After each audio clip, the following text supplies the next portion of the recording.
the unique thing about these sort of 7 tips that we're going to talk about in this segment of the program is that really designed to really ultimately help people to get started. And a lot of the content in this segment comes from an article by Ali Hussein that was posted on Investopedia, and then we subsequently posted it on our socials this past week. We thought it was a very good article that really talked a lot about how you might improve your financial condition. Yeah, and just like any habit, getting started is always, whether it's losing weight or what have you, getting started is always the hardest part, right? That is very beginning true. the habit. So the first step on that is ripping the Band-Aid off, facing the numbers. It's an easy calculation, doing a calculation of what you own versus what you owe to get to your net worth. And we talk about this in our book, Next Gen Dollars and Cents.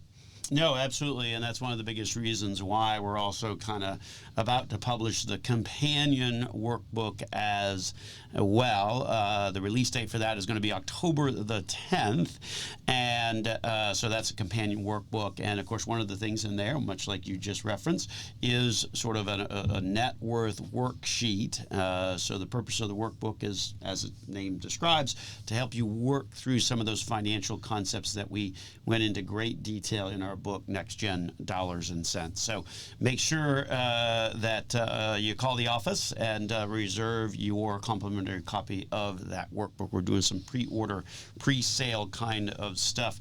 What's interesting about a lot of this, Zach, is these tips, and you started us out with kind of the reality of kind of facing the numbers. One of the concepts behind this, all of these, is the importance of just kind of getting started. The notion that it takes time, as you said at the beginning, and that you've got to make incremental changes. But what happens is when you make small changes and you compound that over time, then you can make some really big changes when it comes to your finances. Yeah, absolutely you can. And you need to get to where you demystify, if you will, these certain things. And this is a way to get started, right? That's the big thing here is just simply getting started at some point. No, that's exactly right. It's funny. We, this past week, we also had our summer book fair, our Scholastic book fair. I think it's a Scholastic book fair. It's more like sort of like a mini book club, if you will. So every summer, of course, here at the office, we kind of have some summer reading lists that we encourage folks to at least read 1 or 2. And I think Zach, you read them all on the list. Not all, but 3. Oh, okay. just 3. You're an overachiever. But one of them, which we talked about as a team, because Jamie, if you call the office, one of the folks that will be there to predominantly answer the phone as a live human being is Jamie. She is a former school teacher, so she is very helpful when it comes to sort of organizing these kind of fun little events. And so this Scholastic book fair concept was part of our. So you have the room all decorated with kind of like the Scholastic book fair that you would see at school. I felt like middle school all over again walking into the room. The banners are up, the books are out. We've got the funny little pens and pencils out. It was fantastic. Well, what struck me as we were preparing for this segment is that, one of the books that was on the list that I think that I believe you read, I know I read, was the book called, Atomic Habits by James Clear. And, you think about what we're talking about in this segment about how do you improve your finances. You get started. You do small steps. You give it time to have those steps work.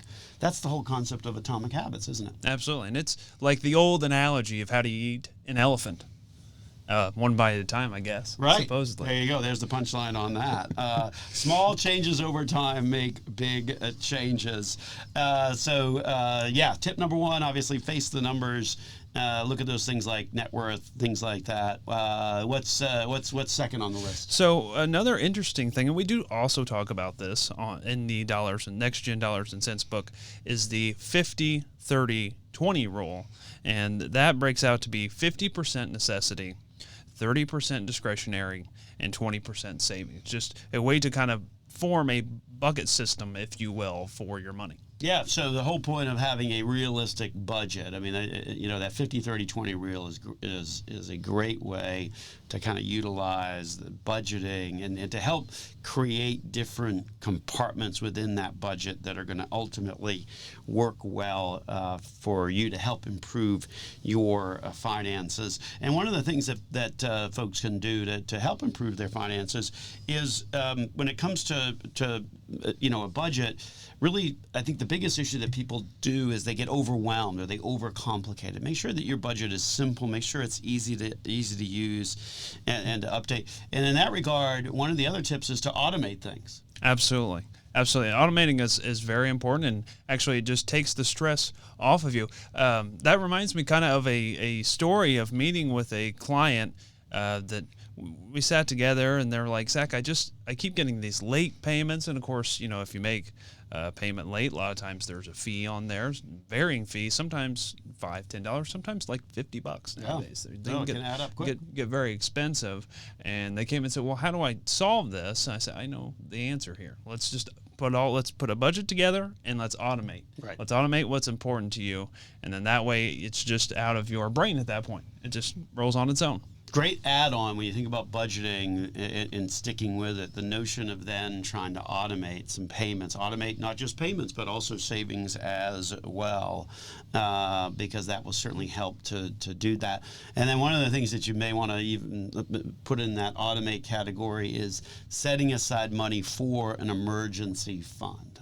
Pretty important when it comes to making sure that those emergency funds are established for those emergencies.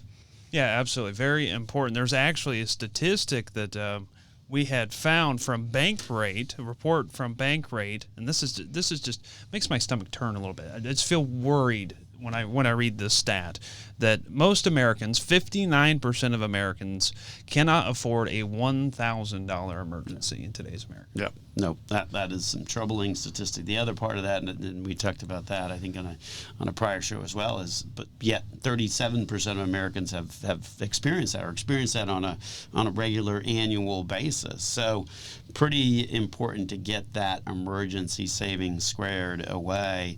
You mentioned this earlier, Zach. The notion of automating these payments to help improve your credit. Make sure that you're building credit correctly. I think far too often people go into debt, and then that can be very quickly a slippery slope. Debt by itself isn't necessarily awful, but you've got to understand the difference between using it responsibly and using it irresponsibly. Yeah, and it's a very fine line. Right. It takes a lot of, again, with the budgeting itself, there's a lot of self-discipline that comes in play. No, absolutely. And one of the points of having a budget is to make sure that that way you can find unnecessary expenses and ultimately wind up eliminating those. You'd be surprised at how things can add up. Number of streaming services, or if you're eating out a bunch, or things like that. Yeah, they can really add up very quickly.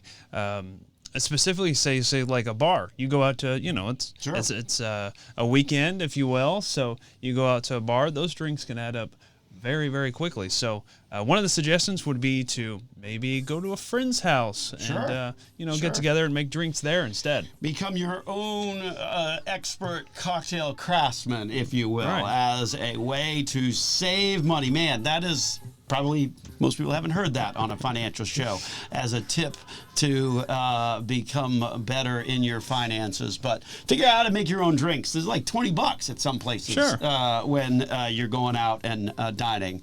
We're going to take a break here on Dollars and Cents and continue the conversation after these messages.